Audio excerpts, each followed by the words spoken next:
Welcome to গুরুজি's blog. হ্যাঁ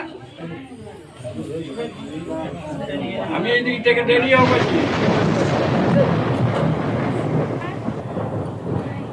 মায়ের পায়ে অর্পণ করা নারকেলটি পড়ে গেল কেন, কী বা ঘটল?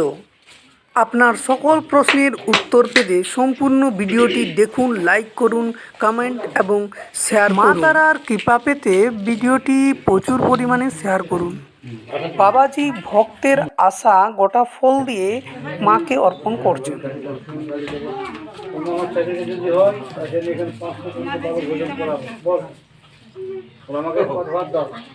আমি এখানে 500 জনকে ভোজন করাবো।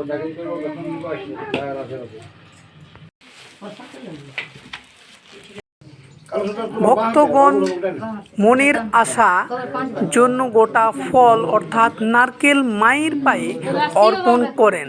মা ভক্তের আর্জি প্রার্থনা স্বীকার করলে গোটা ফলটি ফলস্বরূপ তাকে ফিরিয়ে দেয়।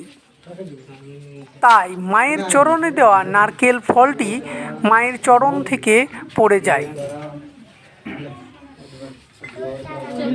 ছোট বাচ্চাটির মতো আপনিও একবার জোরে করে বলুন, জয় তারা, জয় তারা। মা তারা আপনার দুঃখ কষ্ট হরণ করে নিবে।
মা তারার মন্দিরে প্রতিদিনই পুজো হয়।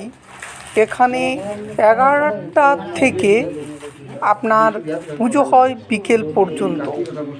আপনাকে পুজো করতে হলে অবশ্যই আপনাকে দুপুর 11টায় আসতেই হবে।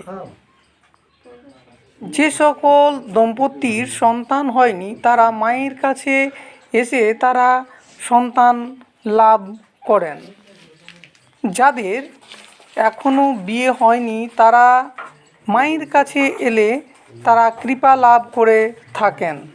সুখ, শান্তি, সমৃদ্ধি, চাকরি মায়ের কৃপায় লাভ করেন প্রচুর ভক্তগণ। মায়ের কৃপায় বাড়িতে শান্তি স্থাপিত হয়। মা আশীর্বাদ করেন এবং সকলের মঙ্গলার্থে উন্নয়নের স্বার্থে মা সকলকে সমৃদ্ধ করেন। জয় তারা দক্ষিণা কালী, জয় তারা। আপনি যদি আরতি করতে চান, আরতিতে অংশগ্রহণ করতে চান, তাহলে অবশ্যই আপনাকে একটু সময় করে থাকতে হবে মন্দিরে। তাহলে আপনি এই আরতির সময় অংশগ্রহণ করতে পারবেন। মাকে আরতি করে মায়ের কৃপা অর্জন করতে পারবেন। মায়ের নিয়ম কানুন মেনে চললে আপনার আশা পূর্ণ হয়ে যাবে। আপনাকে এই আশা পূর্ণ অবশ্যই হবে। জয় মা তারা, জয় মা তারা। পুজোর আগে অবশ্যই আপনাকে পান পাতা, সুপারি, পৈতে, প্রদীপ জ্বালিয়ে, ধূপ জ্বালিয়ে আপনার মনের ইচ্ছা মাকে অবশ্যই জানাবেন এবং এখান থেকেই আপনার কৃপা লাভ শুরু হবে। জয় তারা, জয় তারা। বাবার আশীর্বাদ পেতে অবশ্যই একটু ধৈর্য ধরে ভিডিওটি দেখুন। জয় তারা, জয় তারা।